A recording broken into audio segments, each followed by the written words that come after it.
It's now more than 50 days since Russia launched its invasion of Ukraine. In his nightly video address, President Volodymyr Zelenskyy praised the Ukrainian people for surviving so long under relentless attack. Ukraine is also claiming a victory in its efforts to repel Russian forces at sea. Russia's military has confirmed that its main warship in the Black Sea, the Moskva, sank while being towed back to port in stormy weather. Moscow says the ship suffered a fire and explosion, but Ukraine says the damage was caused by its missiles hitting the vessel on Wednesday off the port of Odesa.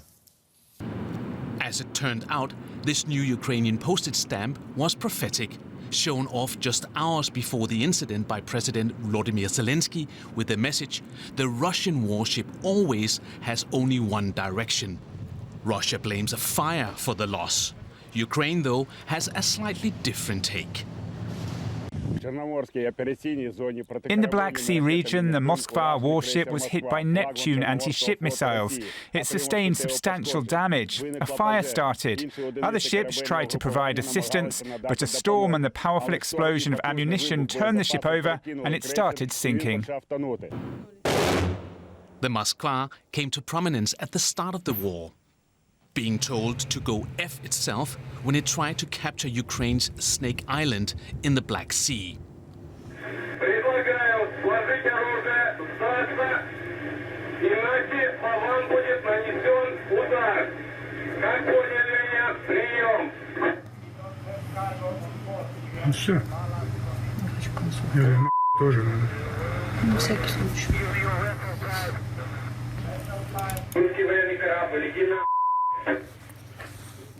Last month, the man behind those words was awarded a medal for his bravery. Initially feared killed, he and other soldiers were taken captive before being freed in a prisoner exchange. The Moskva was the main ship in Russia's Black Sea fleet. Its loss marks a significant reduction in Russia's firepower in the area and a huge symbolic blow for Moscow. The loss of the warship is a setback for Russia and a symbolic victory for Ukraine, which Zelenskyy picked up on in his address. I've seen people who aren't politicians do more in these 50 days than some statesmen who claim to be leaders. These people have shown that Russian aviation can be beaten, even though Russia has spent tens of billions of dollars on systems to protect its aircraft. And these people have shown that Russian ships can only go to the bottom. And for more on this, I'm joined now by Air Marshal Phil Osborn, a former Chief of Defence Intelligence for the United Kingdom and now a Director with Universal Defence and Security Solutions, a global defence consultancy. Air Marshal, losing the Moskva, how much does that hurt? Well, it's pretty totemic as far as both Ukraine and Russia are concerned, whether or not it's through Russian negligence or a Ukrainian attack. I think it's a fairly major impact. It's the second major vessel that Russia have lost in the Black Sea. It will have an air defence and an anti-ship capability. But if it is the subject of a Ukrainian attack, then it's going to force Russia to change its tactics. It's going to have to stand back a lot more. It's going to have to think about how it uses their naval assets to support the land campaign. So it's a really major impact either way. This morning, there were explosions around the capital, Kyiv. Could that be a symbolic lashing out because of the sinking, do you think? I'm not surprised. I mean, Ukraine is a war zone. And although Russia has said it's refocused its attack to the east, that doesn't in any way mean it's going to self-censor it.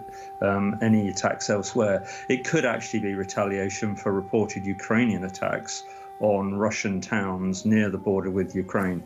But I think we can expect to see Russian attacks across Ukraine, especially against those important supply lines from a Ukrainian point of view.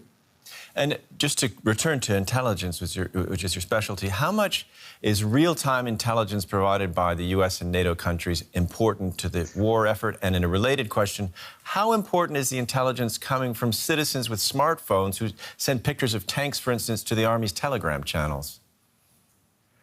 Well, I think we're seeing one of the first wars where everything is transparent. Social media has transformed what we know and transformed what commanders know about their opposition. So I think this is a major change, and a much more open intelligence picture is both good and bad, depending on where you sit. In terms of Western support is critical to Ukraine, and it will become increasingly important. And intelligence will be one element of that support. What that support will do is give Ukraine a good idea about where Russian forces are and the kind of vulnerabilities they're posing and the kind of opportunities, therefore, that Ukraine has. And you're in mentioning support. I would like to ask you about the importance of supply lines and logistics for both sides and for how important it is for the West to keep supplies going if Ukraine is to win.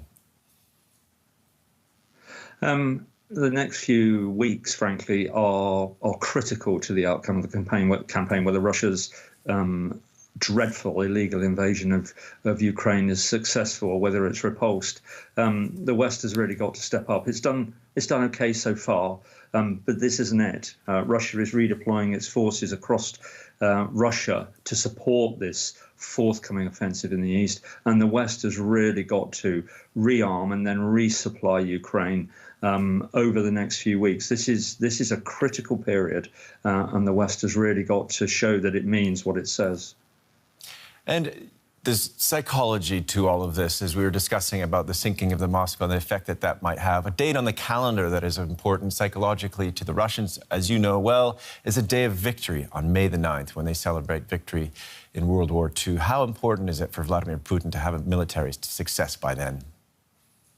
I imagine it's very important to him, but war doesn't follow desirable timelines. It never has, it never will.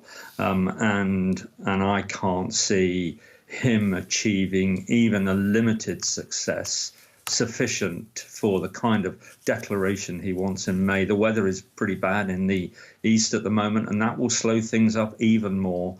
And also, frankly, the Ukrainians are showing incredibly robust resistance, really coming back at the Russians, and I think that's going to continue. So I suspect Putin is in for a disappointing May Day announcement. There'll probably be one, but it will be propaganda, if nothing else. Air Marshal Phil Osborn, thanks so much for that insight.